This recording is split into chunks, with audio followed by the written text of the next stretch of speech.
Justin Trudeau has resigned as the Prime Minister of Canada, and the British Prime Minister, Sir Keir Starmer, is under pressure over Pakistani Muslim gangs. It's all happening in the West. Is it the Trump effect or the Musk effect?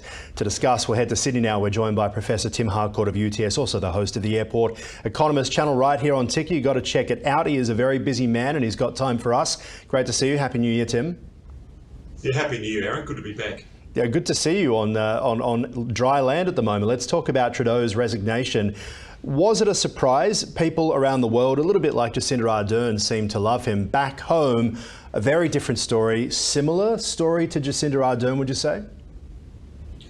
Yeah, well, I mean, Canada had its economic woes, and similar to other Western nations, had big issues with immigration and the misinformation type of issues. So I think even before Trump was elected, Trudeau was coming to the end of his tenure. He's had 9 years, not quite as long as his father, but a pretty long term. I mean, 9 years as Prime Minister in a Western democracy where people have a chance to vote, and even worse, your colleagues have a chance to tear you down, is a pretty remarkable feat. In a 24-hour news cycle like we have now, it's like Menzies. It's a long, long time. Or Mackenzie King in the case of Canada. Yeah, no, it's unbelievable. Let's have a listen to his resignation. I've also had a chance to reflect and have had long talks with my family about our future. Throughout the course of my career, any success I have personally achieved has been because of their support and with their encouragement. So last night over dinner, I told my kids about the decision that I'm sharing with you today. I intend to resign as party leader, as Prime Minister, after the party selects its next leader through a robust, nationwide, competitive process. Last night, I asked the President of the Liberal Party to begin that process. This country deserves a real choice in the next election, and it has become clear to me that if I'm having to fight internal battles, I cannot be the best option in that election. I mean, that sounds like many a speech we've heard from number 10 Downing Street, doesn't it?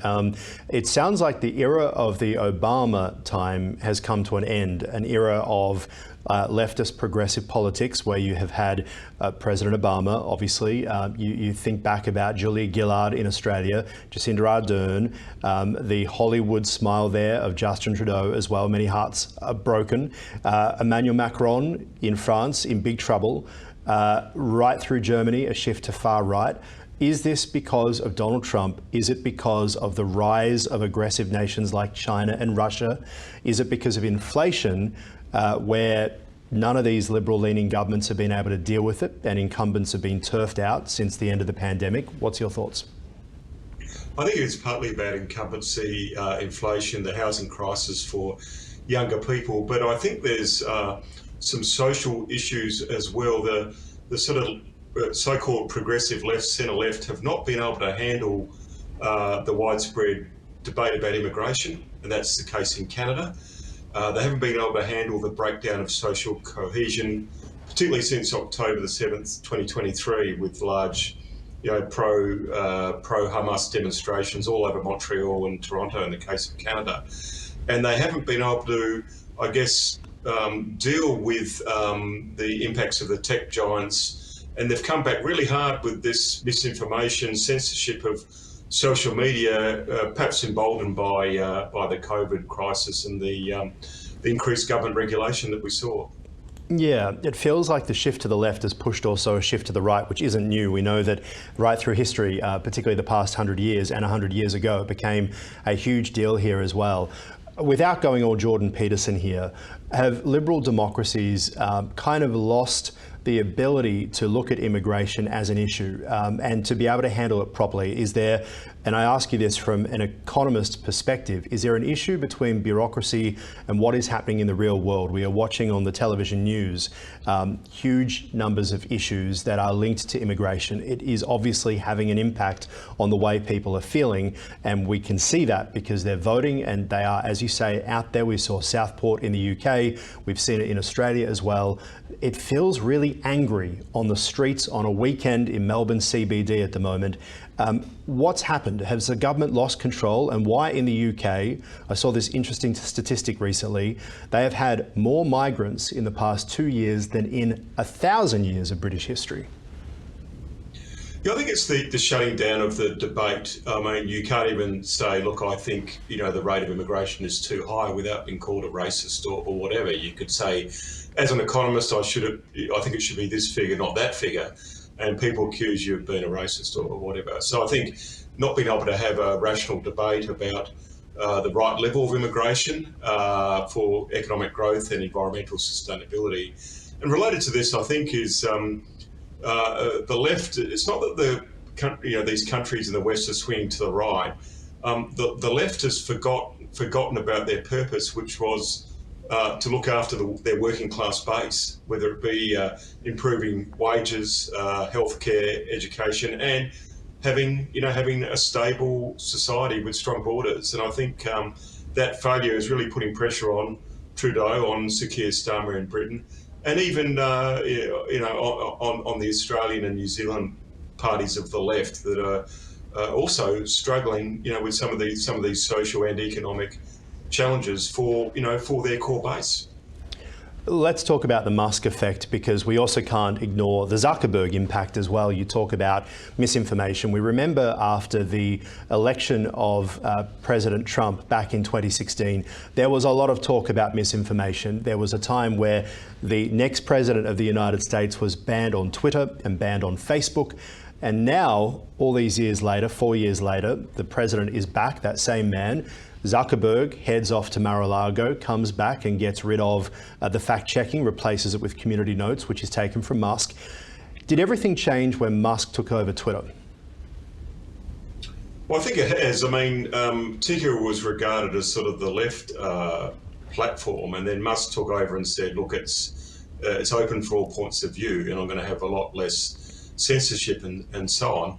And interestingly, I mean, I listened really carefully to Zuckerberg's fireside chat yesterday, and he's quite clear that the idea of censoring in the past is just not working, and the fact checkers themselves have political biases. So he's made Facebook, perhaps in principle, look a little bit more like Twitter/X, and I think there has been a failure of mainstream media to cover certain issues, and I think that's where Musk, got a lot of traction with those, Pakistani Muslim gangs raping the young girls in Rotherham. That seemed to be a big issue that the police and the mainstream media feared to cover for fear of a backlash. And Musk has sort of gone straight out and seems to have got a lot of traction based on his intervention. It does, yeah. It feels a bit weird though, right? Like the man who's the right-hand man is going to be heading Doge, outside of government, I might add, but still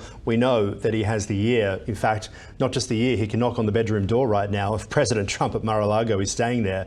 Whether or not he's wanted, who knows. But to have this man with so much power, and that's the political power he's about to inherit, as well as the business power that he has in terms of Starlink.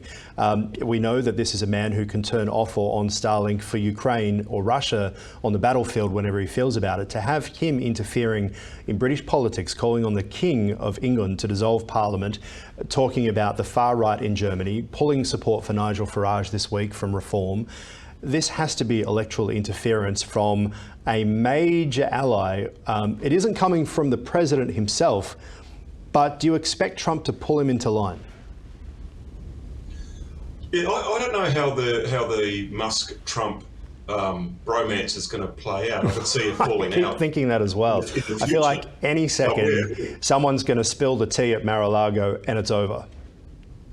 Yeah, well, that's what I think. I mean, even Musk has even had his on-again, off-again sort of relationship with Nigel Farage, the Reform Party leader. But having said that, I mean, George Soros has put a lot of money into elections. Simon Holmes at Court here with the Till parties in the Australian elections has had some impact. So, unfortunately, when, I guess billionaires of the left get involved in elections, that does open the door for, billionaire, trillionaires of the right, like Musk, to also get involved. Almost a precedent's been set, and that's where people have to really tread very carefully, because who knows what these people's ideas are. They're not always the most politically experienced people. And some of the things they can do clearly have ripple effects because of the massive audience they have with social media. There are some, and I'll play devil's advocate with this question, there are some who believe that universities since the 1960s have ended up with an activist culture, and that is why our bureaucracy has ended up with an activist culture, why you have in Australia the Sky News versus the ABC mentality, where you have in America the East Coast versus the middle of America, where you have Zuckerberg saying we're going to be moving the people who are in charge of monitoring Facebook from Los Angeles and California to Texas, just as we saw Musk do moving X as well. Is it a case of this is a reset that is perhaps needed so that we don't have one side, one viewpoint being pushed on, I guess, the people who are growing more and more impatient? What do you say to that viewpoint?